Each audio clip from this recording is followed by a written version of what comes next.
Leo tunamsimulia mmoja wa majenerali wakubwa kuwahi kutokea katika historia ya Uislamu na dunia kwa ujumla, mtu ambaye madui walimwogopa kabla hata ya vita kuanza. Huyu si mwingine bali ni Khalid bin Walid, maarufu kama Saifullah al-Maslul, upanga uliofutuliwa na Mwenyezi Mungu Subhanahu wa Ta'ala. Khalid bin Walid alizaliwa kutoka katika kabila mashuhuri la Quraishi huko katika mji mtakatifu wa Makka. Alitoka katika familia yenye hadhi kubwa. Baba yake alikuwa akiitwa Walid al-Mughira, mmoja wa viongozi matajiri na mashuhuri wa Makka. Mama yake alikuwa ni Lubaba binti al-Harithi. Alikulia katika mazingira ya utajiri, heshima na mafunzo ya vita, hali iliyomjenga kuwa mpiganaji hodari tangu ujana wake. Kabla ya kuingia katika nuru ya Uislamu, Khalid bin Walid alikuwa mpiganaji mahiri wa Makuraishi huko Maka. Alishiriki katika baadhi ya vita ikiwemo vita vya Uhudi. Upande wa Makuraishi alijulikana kwa mbinu zake za kijeshi na akili ya haraka vitani. Katika vita Uhudi ndipo alipoonyesha uwezo wake mkubwa wa kubadilisha mwelekeo wa vita kwa mbinu za kijeshi zilizowashangaza Waislamu wa wakati huo. Baada ya muda moyo wake ulianza kubadilika. Mnamo mwaka wa 8 Hijiria, Khalid bin Walid alisafiri hadi katika mji wa Madina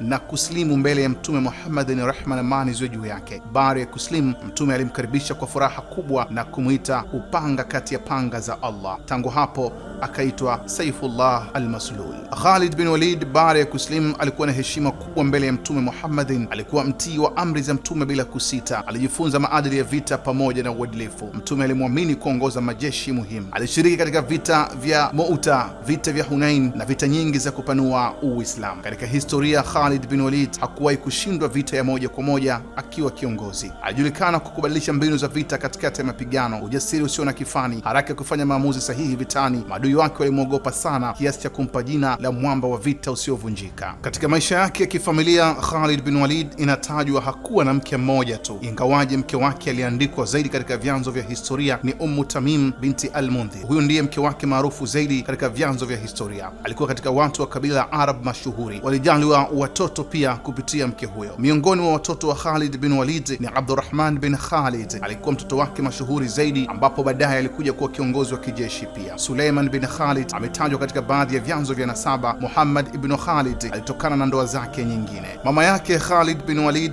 Lubaba binti al-Harithi, alikuwa ni dada wa mke wa Mtume, Maimuna binti al-Harithi. Hivyo Khalid, mama yake mdogo, aliolewa na Mtume Muhammad, rehma na amani juu yake, ambaye alikuwa ni mke wa mwisho kuolewa na Mtume, Maimuna binti al-Harithi. Katika moja ya mambo ya kushangaza ya Khalid bin Walid ni uhodari wake wa kubadilisha mbinu katika vita. Ilikuwa ni katika vita ya Mu'ta. Waislamu walikuwa wachache sana dhidi ya jeshi kubwa la Warumi. Wakati viongozi wakuu watatu wa Waislamu walioteuliwa kwa zamu walipouawa vitani, jeshi lilionekana kukaribia kushindwa. Hapo ndipo uongozi ulipomwangukia Khalid bin Walid. Alipochukua bendera ya uongozi, hakufanya haraka kushambulia tena kwa nguvu, bali alitumia akili ya kijeshi. Alibadilisha muundo wa jeshi. Askari wa mbele akawapeleka nyuma, na wale wa kulia akawapeleka kushoto, na wa nyuma akawapeleka mbele. Ilionekana kana kwamba kikosi kipya kimewasili katika uwanja wa vita. Warumi walipoona mabadiliko hayo, walidhani Waislamu wamepata msaada mpya mkubwa. Hofu ikawatawala kwenye jeshi lao. Badala ya kuendelea na mapigano, Warumi wakaanza kusita, na hatimaye Waislamu wakafanikiwa kujitoa salama katika vita hiyo bila kuangamizwa. Huu ulikuwa ni ushindi wa akili zaidi kuliko nguvu. Khalid bin Walid alionyesha wazi kuwa vita si nguvu pekee,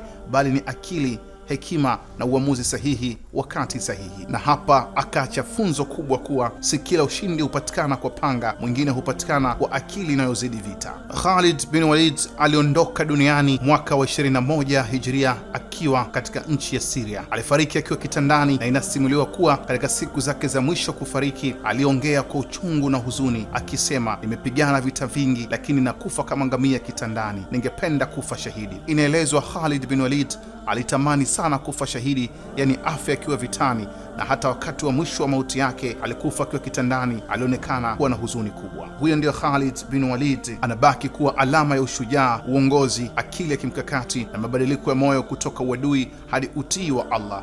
Majina ya mashujaa wa kweli hayaishi kwa historia tu, huishi kwenye mioyo ya vizazi vinavyokuja. Khalid bin Walid, simba wa vita na upanga wa Allah. Asante kwa kuwa nami. Jina langu ni Abdullahi mwana wa Maalim Mashi.